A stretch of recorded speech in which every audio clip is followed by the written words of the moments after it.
But I say to you that listen, love your enemies, do good to those who hate you, bless those who curse you, pray for those who abuse you.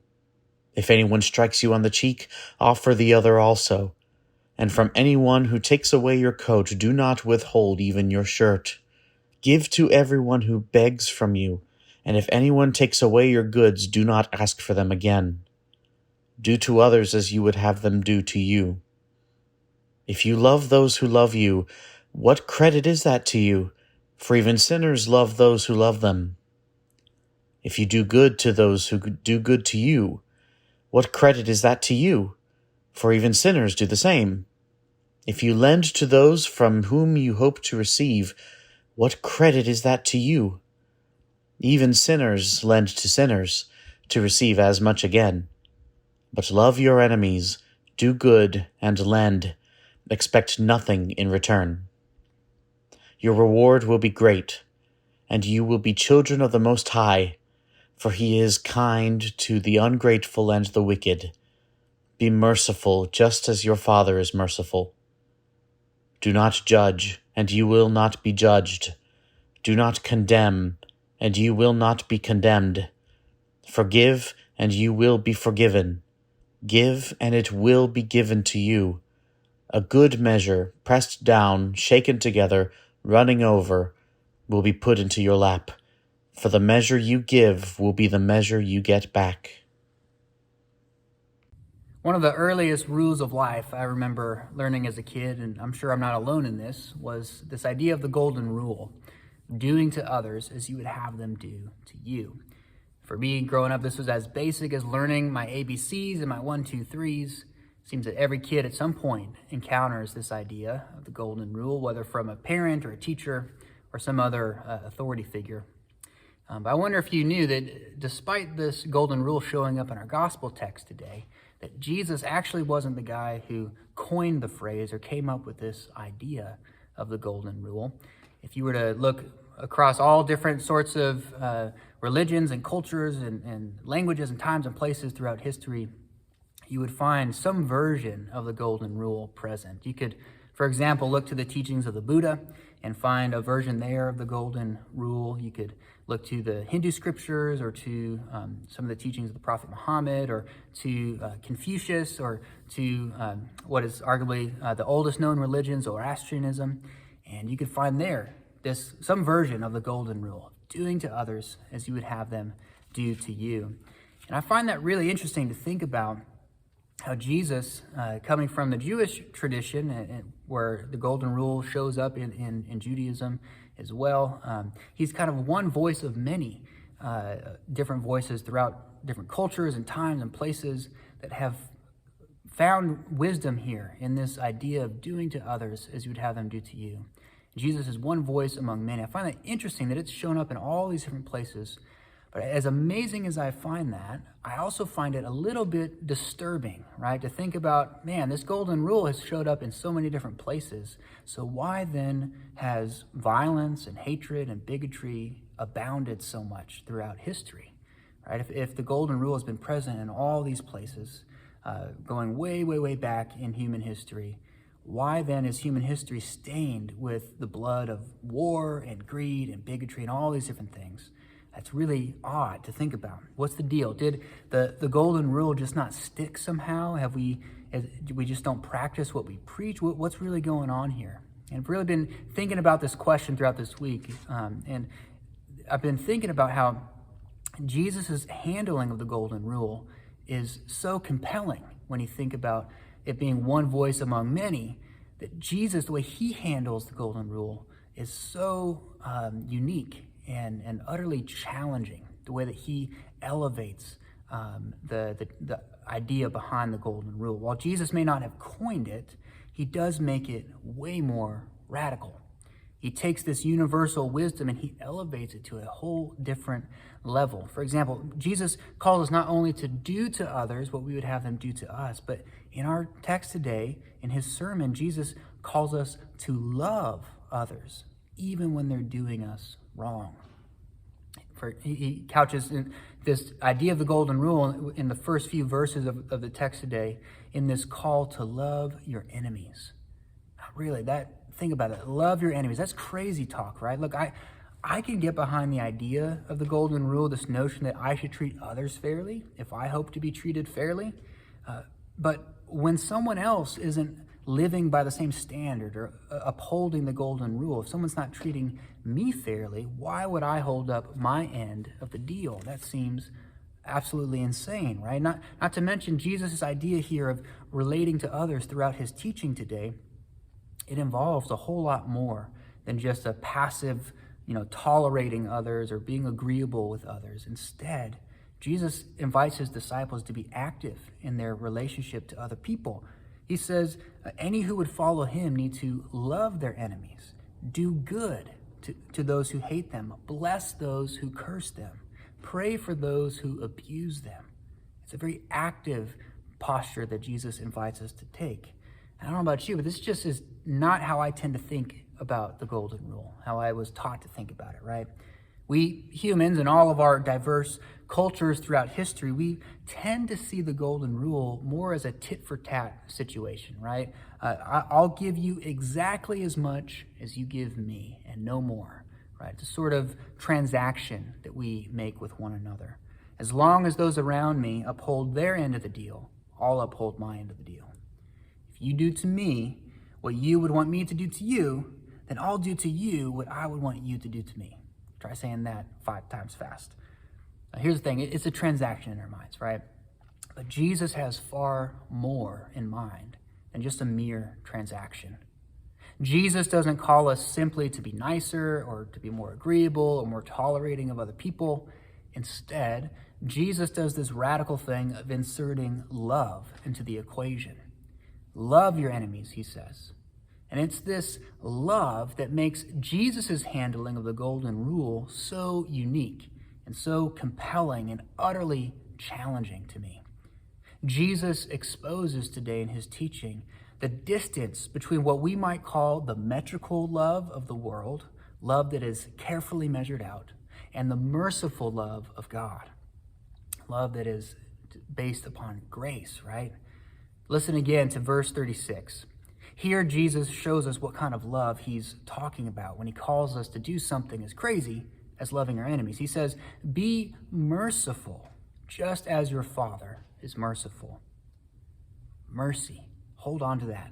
This is what sets apart Jesus' love from the love of the world. This is what merciful love is all about, right? The best that the world has to offer is a sort of one-for-one, tit-for-tat kind of love, right? I'll give you just as much as you give me. I'll tolerate you so long as you tolerate me. And this is what we might call metrical love. Love that is carefully measured out, like you might, a metric that a business uses to measure the growth of their business, or a way that you measure distance with centimeters and millimeters and that sort of thing, right? Metrical love is based on measurement. I'll give you exactly as much as you give me and no more. But Jesus elevates the golden rule in his teaching today beyond, far beyond metrical love. On the one hand, metrical love carefully measures out love based upon the actions of another person. Merciful love, on the other hand, is based not upon the actions of others, but instead upon the actions of God.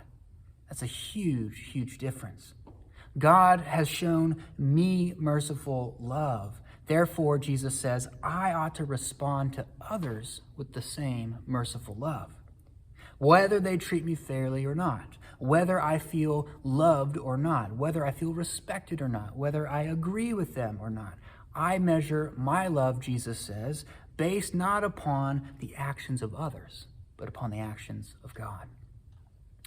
Now, this is the good news of Jesus in the text today, right? For all of us, we get to hear the good news that God has extended merciful love to each one of us.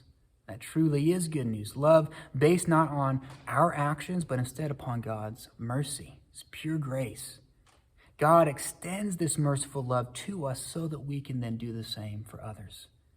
Now, that's good news, and it sounds beautiful until you start to really think about it. If I'm honest, this good news can quickly begin to sound like some pretty bad advice.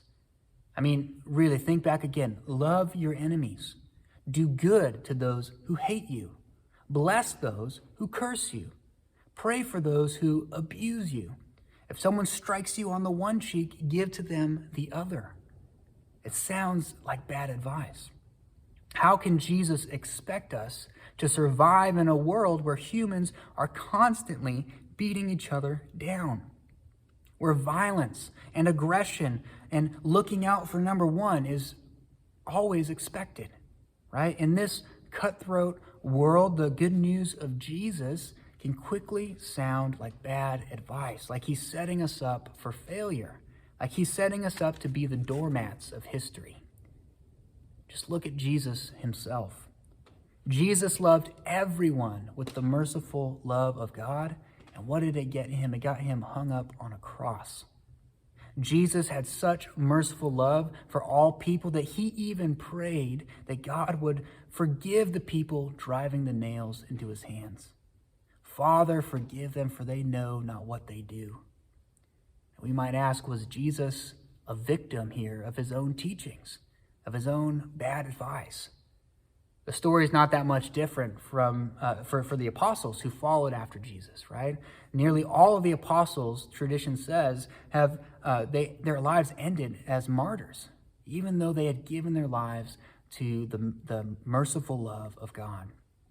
So we might ask very honestly today, is the merciful love of God worth it? Is Jesus' good news really just bad advice? Or might it be something more? There's this philosopher named Peter Rollins that I really appreciate. He has a story that he likes to tell called the parable of the flightless dove. In the parable, there's this dove that has never taken flight, not even once. The story goes that this dove's nest, it had fallen, it rested at the bottom of this large tree. It had fallen when it was just a little hatchling. And the dove grew up just right there in the nest at the bottom of the tree, watching all the other birds flying across the sky. And this little dove, she watched them flap and flap their wings, and she just could never get the courage or build up the desire to leave the ground herself. And the other birds would come to her daily and just ask her, why don't you try to fly? You were born to fly. Just give it a try. But here's the thing. The dove was afraid of something. She was afraid of the wind. As she looked out and saw the other birds flying each day, she saw how the wind appeared to slow them down. The wind appeared to be giving them such resistance. She saw how on a especially windy day, it looked like it was almost exhausting to get up there and fight against the wind. So the dove did what felt safe and comfortable. She stayed on the ground. However, at night, the dove would often dream about all the places that she could fly if only it weren't for the wind. If only the wind weren't there, with all its resistance, with all its limitations, if it just somehow disappeared, she'd be off the ground in no time. Oh, how high and how far she could fly if only the wind was not there to stop her. Sadly, the story goes that the dove spent all her days simply cursing the wind from the ground, never to realize that it was actually the wind itself that would have made it possible for her to get off the ground in the first place. In spite of all the wind's resistance and its limitations, it's actually the wind. The wind is the very thing that would have enabled this flightless dove to soar. Now, friends, I think just like the flightless bird, you and I may be asking this morning, how on earth can Jesus possibly expect us to love our enemies? to do good to those who hate us, to pray for those who abuse us. How can Jesus expect us to do to others what we would have them do to us, even when they're doing us wrong? Who among us can bear the weight of that burden? Who among us can face that resistance? But here's the thing, friends. In the same way that the wind in the parable was the very thing that could empower the dove to fly, Jesus' message today about the merciful love of God is the very thing, and I would argue the only thing, that has the power to transform our lives and to transform the nature of this very world. Choosing to live under God's merciful love over the world's metrical love, this is the only hope we have of breaking the cycles of violence and hurt and harm in our lives and in the world. Measuring our love for others, not based on the actions of others, but instead on the actions of God, this and this alone will set us free. Yes, it's costly. Yes, it is risky. People have given their very lives in pursuit of this way of Jesus, this way of merciful love. It was Jesus' teachings, for example, on nonviolence and merciful love that inspired Gandhi, the Indian freedom fighter, to peacefully fight for freedom from British imperial rule.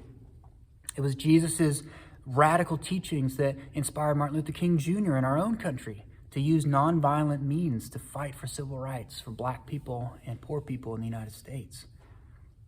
I've decided to stick with love, he said, for hate is too strong a burden to bear.